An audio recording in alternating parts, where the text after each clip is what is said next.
Bonjour et bienvenue dans cette nouvelle vidéo des tutos Arduino dans laquelle si vous savez que si on revoit d'emblée de jeu ces deux trucs là, ça veut dire qu'on va réfléchir et qu'on va avoir mal au cerveau. Alors oui, aujourd'hui nous allons faire un truc qui fait bobo cerveau, hein. Nous allons faire l'interface homme-machine avec l'Arduino pour régler l'heure, configurer les alarmes, tout ça, tout ça. Et vous allez voir, il y a du boulot de réflexion à faire, hein. Première chose, quelles sont nos contraintes, hein? C'est simple, nous avons un affichage avec deux lignes, hein, c'est deux lignes,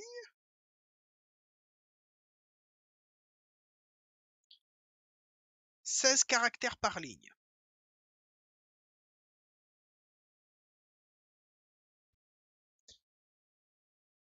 Ok.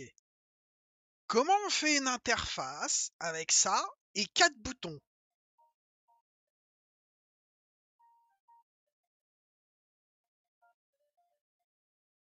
Donc nos boutons,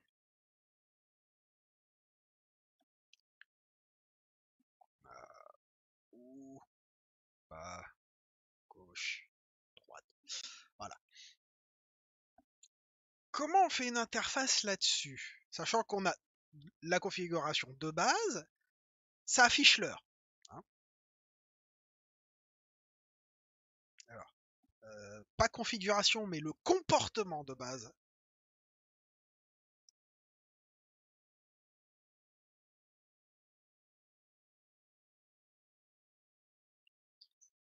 c'est l'heure, l'affichage de l'heure.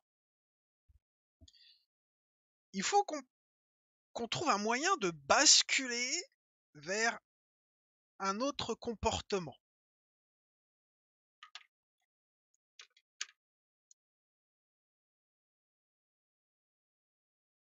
Basculer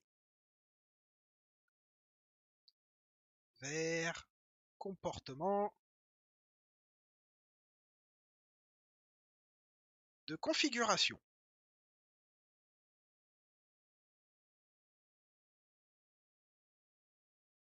Ça veut dire que nous avons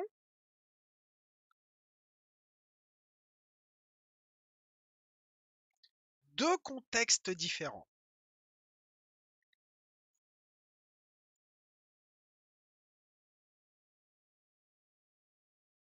D'accord? Et qu'il faut qu'on bascule de l'un à l'autre.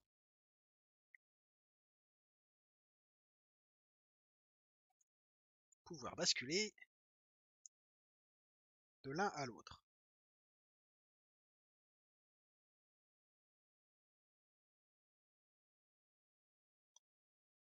Voilà. J'ai utilisé ce mot-là, contexte, à dessein. D'accord? C'est un peu du jargon de programmation, c'est normal que je l'utilise. Comment on fait pour passer de l'un à l'autre, hein, Je vais prendre cette ardoise-là pour faire les exemples, hein. Donc c'est simple, ça va être 1, 2, 3, 5, 6, 7, 10, 11, 12, 13, 14. Bon tant pis, ça sera 14, hein, parce qu'il me faut un peu de place pour faire autre chose.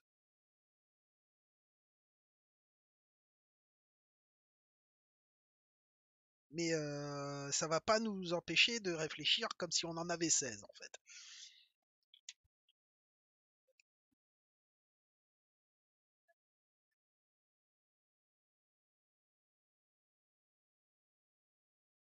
Voilà. Donc ça va être mon interface graphique. Mon interface homme-machine, c'est là je la refais, hein, quand même.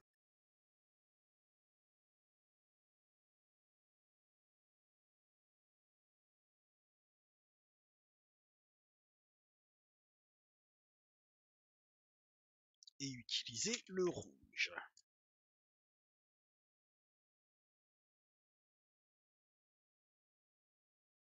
CFG pour config. Mon idée, c'est d'appuyer sur ces deux boutons-là pour passer du contexte de l'heure au contexte de configuration. Et pour éviter parce qu'on avait vu dans la vidéo précédente qu'on avait un phénomène de rebond sur les boutons, et bien pour rebasculer de la configuration à l'affichage de l'heure, bah, on ne rappuiera pas sur les deux boutons, on naviguera dans un menu. Donc il faut qu'ici je marque, je vais rester en vert, retour vers contexte heure via le menu. On peut par exemple utiliser fonction quitter. Hop là. Comme ça déjà on résout plusieurs problèmes, hein, de passer de ces... Hop, configuration, vu que on ne peut pas revenir en arrière avec la même combinaison de boutons, c'est pépère. De plus, pour appuyer sur ces deux boutons là en même temps, c'est un peu compliqué, hein. Faut y aller, faut le faire exprès. On peut pas le faire sans le faire exprès en fait. On pourrait même mettre trois boutons si vraiment on veut être sûr, ou les quatre boutons. Quoique non, les quatre boutons ça risque d'être facile si jamais le truc il tombe à plat. Il y a les quatre boutons qui s'appuient en même temps. Ça faut pas le faire. Parce qu'il faut toujours penser que notre horloge, il y a un trou du cul qui va la faire tomber par terre. Et que par le plus grand des hasards, elle va tomber bien à plat, ou alors qu'il y a un truc qui va tomber sur les boutons bien à plat comme il faut. Hop, ça déclenche le mode configuration. Et puis après, bah, on perd toutes nos configurations. Alors, quelles sont les choses que nous voulons configurer? Bah, l'heure, les minutes, les secondes et l'alarme.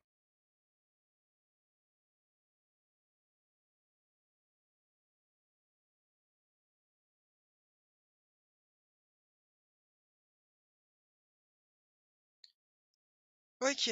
Donc maintenant, on fait comment avec un affichage comme ça pour dire, pour aller d'une configuration à une autre, d'accord? Donc, comment qu'on fait? Et ben là, va falloir faire un peu d'imagination. Alors, il y a deux systèmes, enfin deux manières de visualiser les choses et deux manières donc de représenter notre interface homme-machine. La première, c'est de partir.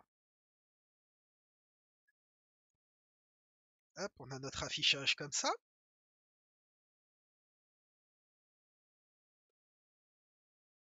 Et puis, bah, là, sur la première ligne, on va afficher configuration.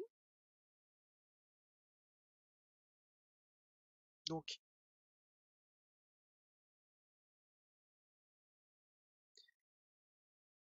et sur la deuxième ligne, on va avoir en premier caractère une flèche vers le haut, ensuite une flèche vers le bas, et ici on va avoir, bah, par exemple, heure, et puis si on appuie sur bas,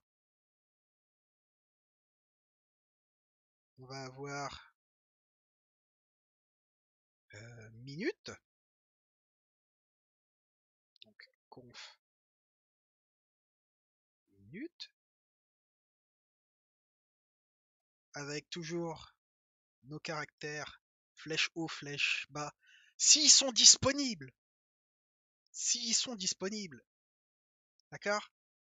Il faudra qu'on regarde, une fois qu'on aura fait ce design-là, si on peut afficher des flèches avec l'Arduino. Ensuite, bah du coup, ici, ça fait seconde.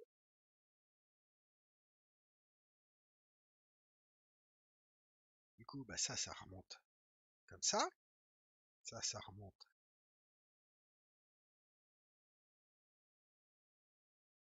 comme ça. Hmm. Je vais refaire le schéma parce qu'il est mal fait.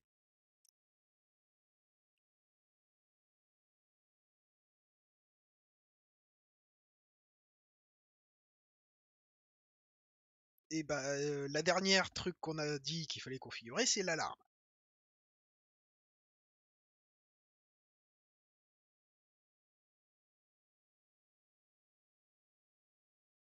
Ok. Faut voir dans les caractères spéciaux.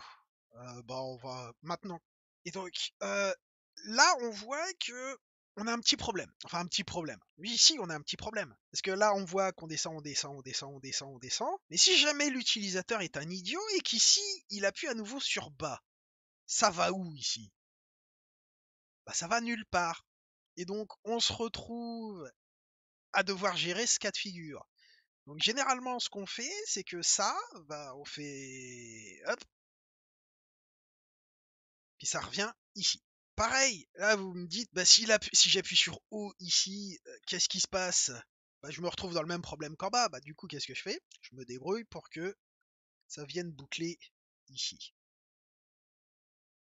Pour le moment, on s'intéresse pas au code, on s'intéressera pas au code. Pour le moment, on fait des schémas de ce qu'on veut faire. Alors, on peut le faire de manière verticale, mais on peut le faire aussi de manière horizontale, ce schéma-là. On aura les mêmes problèmes. Tout ce qui va changer, c'est comment on fait le code. Et encore, ça va pas vraiment changer, hein. On peut garder ce schéma-là. Là, ça marche bien. On peut garder. Donc, bah, on va partir là-dessus. Ok. Donc, première chose, allez voir dans la documentation technique si nous avons des caractères spéciaux qui nous permettent d'avoir des flèches ou tout autre caractère nous permettant d'indiquer une navigation. Ah, j'ai oublié un cadre. Parce que j'ai oublié qu'il faut quitter le menu de configuration. Donc, quitter. Hop. Donc, bah ça, hop, c'est pas là.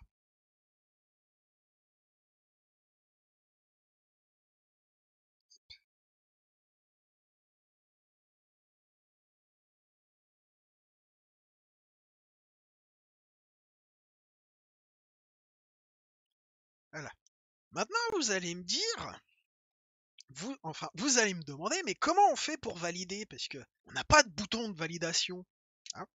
Sur notre interface ici, on n'a pas de bouton de validation. Et ben ici, alors on peut le mettre sur haut ou sur bas, mais le bouton de validation, ok, voilà. Donc ça, faudra le mettre sur le boîtier dans lequel on aurait mis l'horloge. Moi, je vous ai dit que j'allais. Normalement, je le fais pas. Donc soit on imprime ça sur le boîtier, soit c'est gravé dans le boîtier. Il faut en plus penser à la documentation. Enfin voilà. Et vous pouvez ajouter aussi jour, mois, année, semaine. Si vous voulez améliorer l'interface et l'horloge, vous gênez pas, hein. Et surtout, faites-le pour vous entraîner si c'est votre premier projet. Faites-le. Faites plus que moi dans les projets. Améliorez le projet. Voilà. Moi, je me contente du strict minimum pour vous donner les bases. Après, c'est à vous de faire le boulot. Donc oui, maintenant la consultation de la documentation technique de l'afficheur pour voir qu'est-ce qu'il est capable d'afficher. Et s'il n'est pas capable d'afficher, est-ce que nous, on peut créer nos propres caractères pour avoir accès à des flèches ou un autre truc qui permette d'indiquer quoi que ce soit. Voilà, donc là, je vous ai affiché la documentation technique du bazar. Et puis, bah ça, c'est le jeu de caractères qui est inclus dans le truc, hein, dans l'afficheur. Si on donne les bonnes données au bon truc, on affiche un des caractères qu'on voit dans la liste. Et là, dans la liste, ce qu'on voit, c'est que ici, on a des flèches droite et gauche, mais je n'ai pas vu de flèche au bas. Donc, on va prendre notre... ça change strictement rien au fonctionnement de notre menu. C'est juste que on pourra le faire aller à droite ou à gauche. Bon, maintenant, il faut que j'aille voir la documentation de l'Arduino pour voir comment qu'on fait pour afficher directement un caractère qui est dans la ROM de l'afficheur. Hein, parce que ça, c'est stocké dans la ROM de l'afficheur. L'Arduino est capable de créer ses propres caractères, ce qui est intéressant. Mais ça nous intéresse pas. On va aller regarder la documentation de la bibliothèque Liquid Crystal pour voir s'il n'y a pas quelque chose qui nous intéresse. Voilà, donc là, on a la bibliothèque Liquid Crystal, et puis là, on voit toutes les fonctions. Donc on voit que tout en bas, on a create caractère, mais maintenant, est-ce qu'on a un truc pour afficher un caractère particulier. A priori, rien que là, on a write, print, display no display, scroll display left, scroll display right. Ça nous permettrait de faire défiler le truc vers la droite ou vers la gauche. Pourquoi pas? J'ai failli faire tomber ma cigarette électronique. Pourquoi pas? Écoutez, hein, ça vous pouvez ça sera une fonction que vous pouvez ajouter. Le reste ne nous intéresse pas trop. Il y a create caractère et puis c'est tout. Liquid Crystal Write. Euh, bon, le caractère à écrire vers l'afficheur, d'accord? Donc write, ok. Et print, qu'est-ce que c'est? Faudra tester ce que print fait, parce qu'a priori on met data et la base, qui est optionnelle. Mais si on met data, ce sont les données à afficher. Là, il va falloir que j'aille voir comment print et write fonctionnent directement dans la bibliothèque, parce que moi j'aimerais bien pouvoir faire le truc que j'avais dit avant, c'est afficher un caractère spécial. On va aller sur Go to repository. Voilà, on va aller là. Ça nous permettra d'aller voir directement dans le code source. Alors les sources,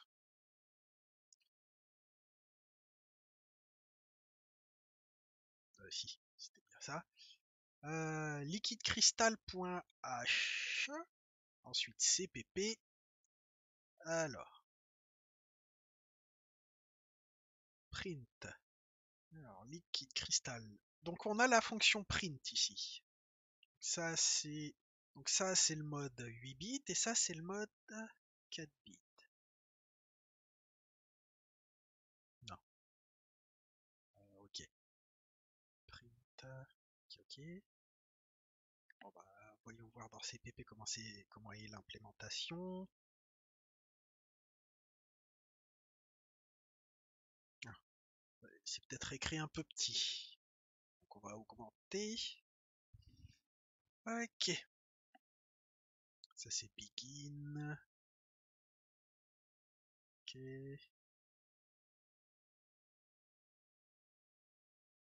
Clear. Home. Set cursor. Display, no cursor, blink.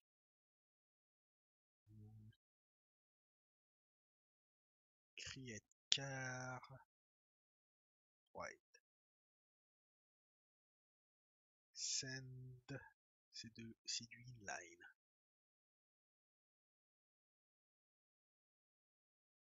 D'accord, donc ça fait value I.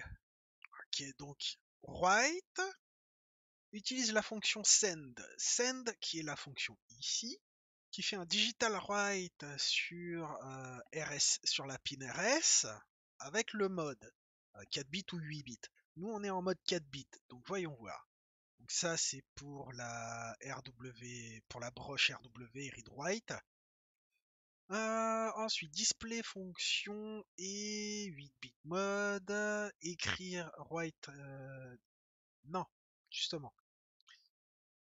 Vu que LCD 8 bit mode ne sera pas activé, on va passer à là-dessus. Donc ça fait hop avec un bit shift de 4, puis ça.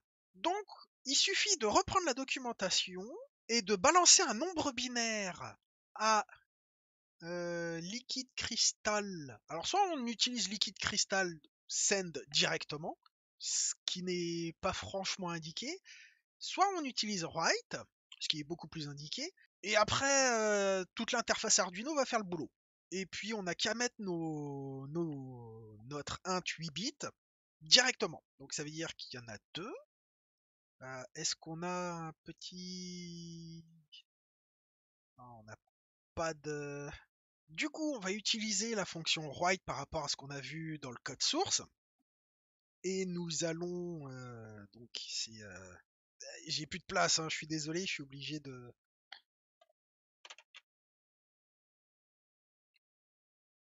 fonction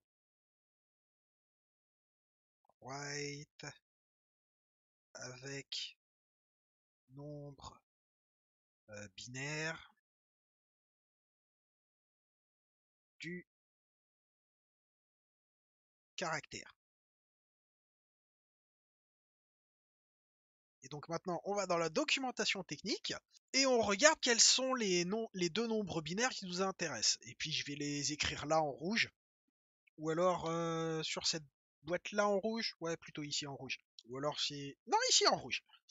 Alors, comment on fait pour savoir lesquels sont à prendre et lesquels ne sont pas à prendre? Eh ben, on regarde sur notre tableau ici et puis on voit L, L, L, L, L, L, L, L, L, L, L, H, L, L, L, H. Ok. Et on nous dit que ce sont dans la colonne, enfin dans les lignes ici, ce sont les 4 premiers bits. Et de l'autre côté, ce sont les 4 bits suivants, tout simplement. Eh bien, on va prendre ça.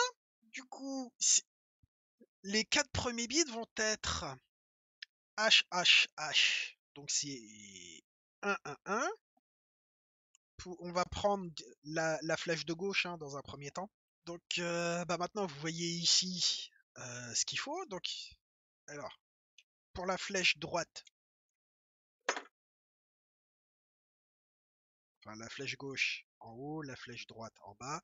Et puis en vert, je vais écrire le nombre binaire. Alors du coup, on va prendre en haut là les 4 premiers bits. C'est ça que ça veut dire lower, c'est les 4 premiers bits, les bits de poids faible, donc c'est dans notre cas, c'est les premiers. Hein. Donc pour la flèche de gauche, c'est H, H, H, H, ce qui veut dire 4 fois 1. Hop, hop, hop, hop. Ensuite, on va tout en haut et puis on regarde la dernière colonne. Et c'est L et 3 H d'affilée. Donc ça veut dire L pour l'eau, donc bas, et 3 H d'affilée. Ok. Donc maintenant, on va prendre la flèche de droite. Et du coup, on va à cette ligne-là, ce qui fait 1, 1, 1, 0. Et puis comme on est toujours sur la dernière colonne là-bas, L, H, H, H, et ben ça fait 0, 1, 1, 1. Du coup, il va falloir stocker ça dans des variables.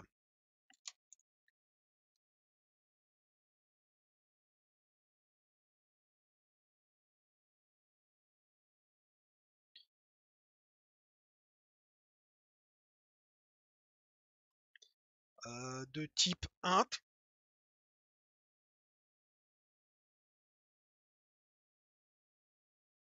Ou alors de type char plutôt. Parce que int, il peut nous mettre des trucs bizarres. Le char, c'est obligatoirement du 8 bits. Char, char. Et puis, bah, ça sera du 0B. Hop là. Et puis, on va les appeler, bah, je sais pas quoi, de gauche et droite, hein, nos variables gauche et droite. Oui, bah, du coup, ici, hop.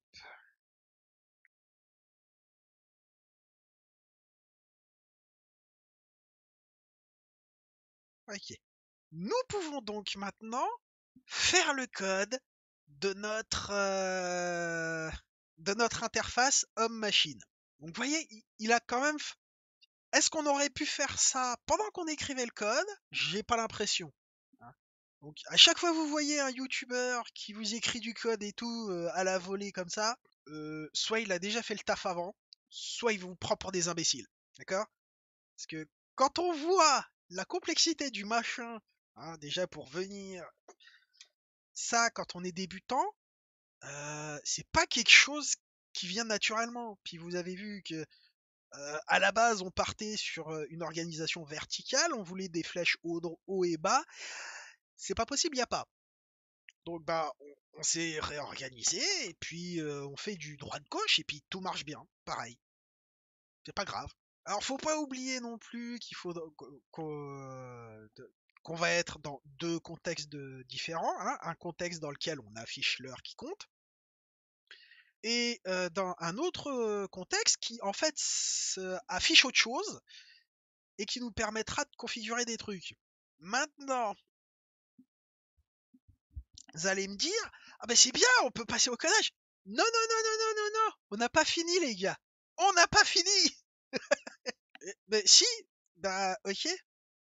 Donc, tu fais configuration, par exemple de la minute. Donc tu fais ton bouton, tu fais tes deux boutons, hein, droite et gauche. Ok. T'arrives ici, tu veux configurer ta minute, bah t'appuies d'abord sur ton bouton bas. Maintenant, t'arrives ici, t'appuies sur ton bouton OK.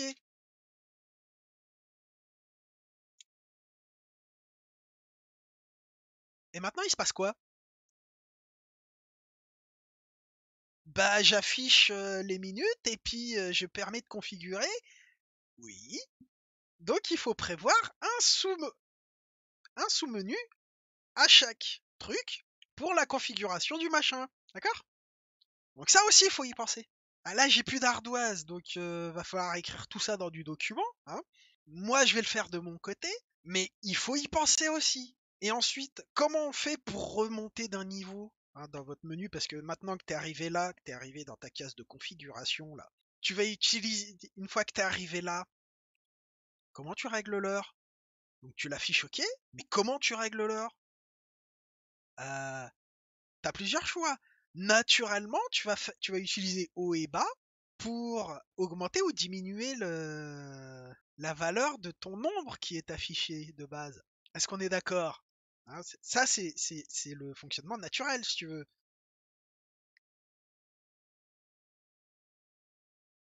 pour faire varier l'heure. Mais du coup, ton bouton haut ici, il fonctionne plus. Enfin, ton bouton haut pour faire OK, il fonctionne plus. Du coup, le plus simple, ce serait d'utiliser droite-gauche pour faire varier la valeur de tes chiffres. Sauf que c'est pas naturel. D'accord? Donc il faut prévoir de pouvoir aller à nouveau d'utiliser haut et bas pour configurer l'horloge et que bah, il faut utiliser soit une combinaison de boutons, soit continuer dans ce système de menu et aller dans un truc où tu fais hop, tu vas dans une autre case. Donc là, tu es à l'affichage de l'heure et ici, tu es à l'affichage en appuyant sur droite ou gauche, hein. Donc, droite ou gauche, qui va te demander valider. D'accord? Donc, une fois que tu valides avec ton bouton haut, bah t'es bien. Donc là, ça nous pose un problème qu'il va falloir réfléchir maintenant, c'est comment on gère ça en mémoire? Comment on suit toute cette configuration-là? Comment on sait où on se retrouve dans le truc? Donc c'est pour ça qu'il faut faire le dessin de toute notre architecture. Donc ben là, moi, je vais être obligé de créer un petit document de design, tout recopier ce que j'ai fait. Je reviens juste après pour qu'on fasse le dessin sur la grande ardoise blanche ici, hein. Alors, vous retrouverez le document dans la description, hein, comme tous les documents. Pratiquement tout ce que je produis en termes de documentation, j'essaye de penser à chaque fois de le mettre dans la description, hein. Pensez à aller toujours dans la description, voir s'il n'y a pas des trucs intéressants. Ok, ça je le mets de côté, je verrai si j'en ai besoin après. Ouais, non, je vais le garder dans ce sens-là, et puis je vais recopier mon schéma déjà. Donc on a notre affichage ici. On va vers l'affichage conf heure. Ensuite, conf minute.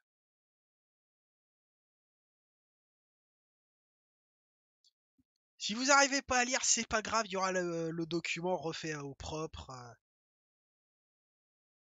Alors, conf seconde.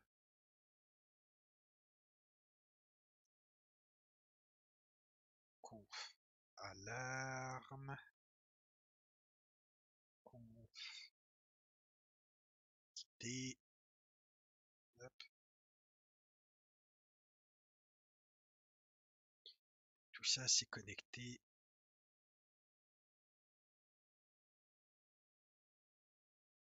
Ensuite, ici nous avons le réglage. Donc ouais, je vais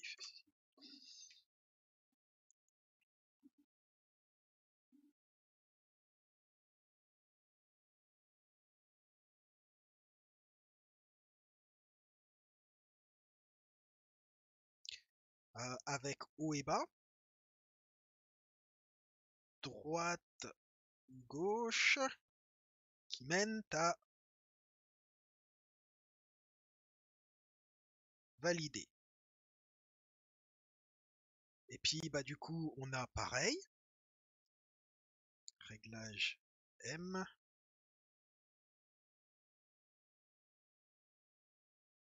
avec valider.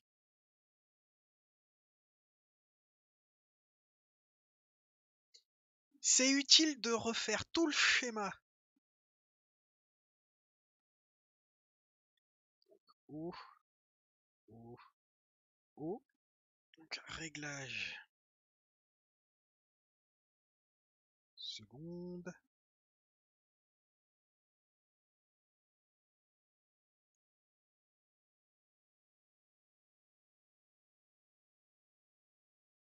Réglage alarme. Le réglage alarme, lui, va nécessiter de régler sur les heures, les minutes et les secondes. Et si jamais vous voulez faire en plus la gestion du calendrier, il faudra faire tout un tas de sous-menus pour les jours, les mois et les années. Donc ça c'est vous qui voyez. Pensez sous-menu. Et bien évidemment, toujours validé. Et donc entre chaque menu qu'il faudra valider, hop là.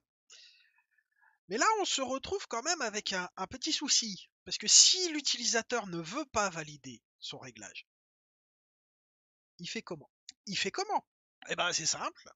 On peut dire que sur n'importe quel autre bouton, en fait, il revient au réglage. Mais si on part là-dessus, le mec qui rentre dans le mauvais réglage, comment il fait, en fait? Il est obligé de valider sa connerie?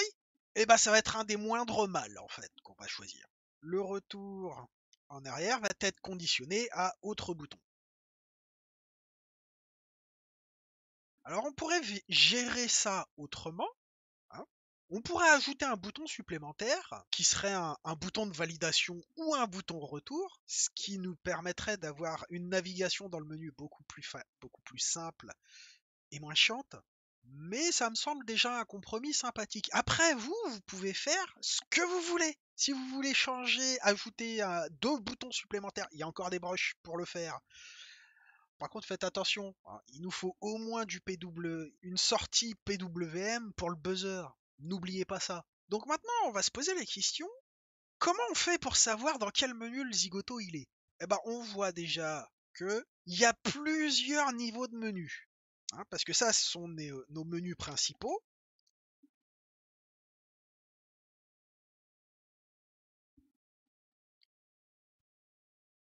Ça, ce sont des menus secondaires.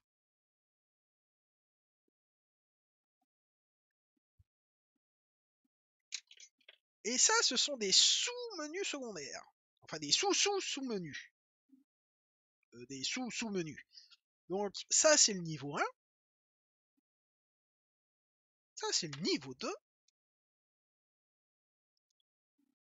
Et ça, c'est le niveau 3. Ok? Et une manière toute con de faire ça, c'est que t'es au niveau 1. Et ça, c'est ton premier. C'est là où t'arrives. Donc, c'est 0.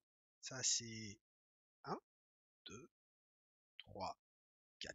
Et donc, suivant ce que tu vas mettre ici, tu sauras où est-ce que tu te trouves. Et si tu valides quelque part, en fait, tu vas te retrouver à 2 sur X, puis à 3 sur X. Vous voyez le truc, hein?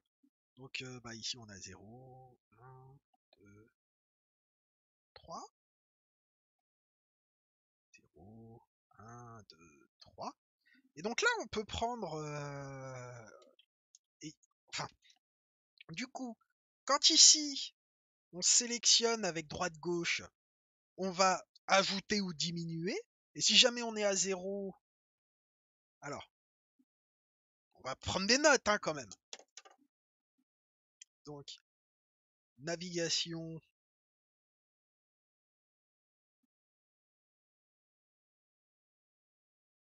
Droite-gauche.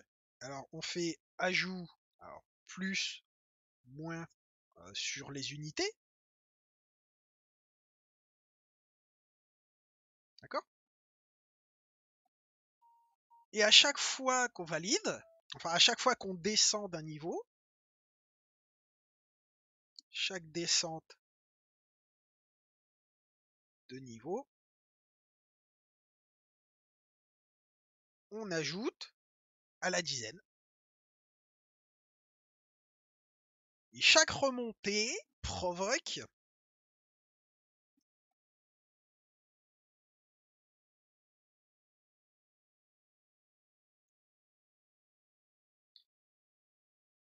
une soustraction à la dizaine. Et quand on valide ici, eh bien, on revient à la dizaine. On se fait pas chier avec des plus, des moins, c'est paf. Quand ça valide ici, hop, on revient au 10 avec notre X. Donc, hop, hop.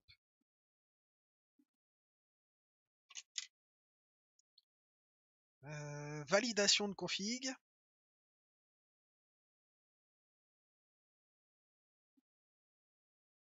Ou plutôt de réglage.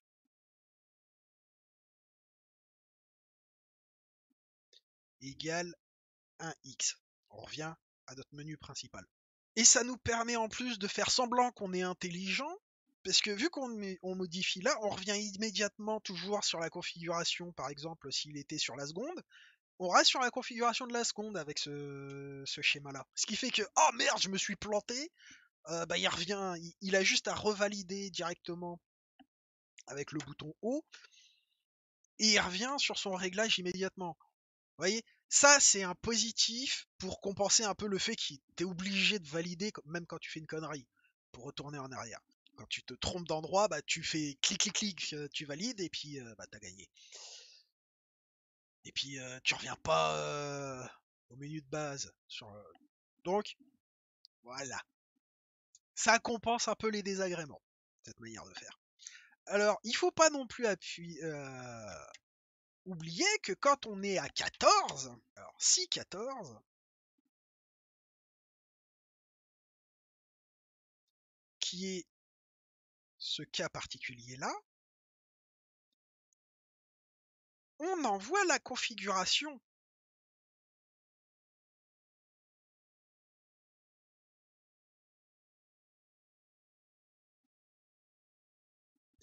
Alors après, on peut faire un sous-menu qui va valider ou non. Hein. On peut poser la question, êtes-vous sûr? Valider la configuration. Donc on peut faire un sous-menu ici aussi. Hein. Valider. Et puis en dessous, on propose oui, non. Du coup, on serait à 24. Si 24, donc ce serait si 24, vu que la valeur de base ce serait oui, mais ça ferait valider la connerie. Donc en valeur de, ce serait un non oui. À 24, on quitte le menu tout simplement.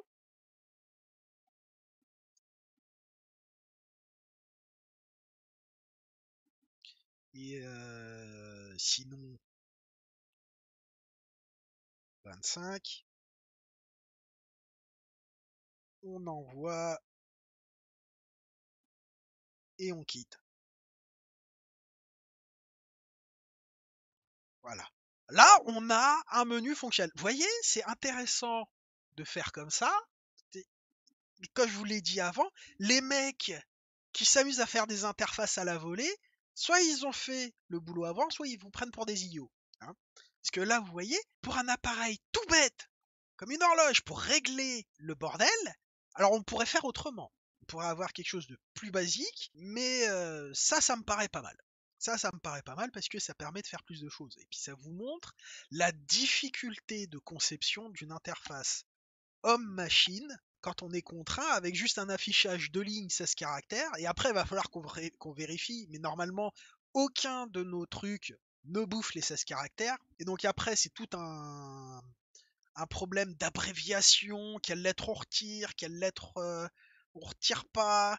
Ça donne parfois quelques petites aberrations sympathiques, comme j'ai vu sur certains appareils. Bah maintenant, il n'y a plus qu'à faire ça en code. Hein. On a vu grosso merdo ce qu'il fallait faire.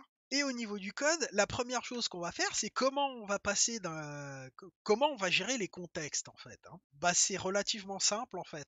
On va avoir deux boucles.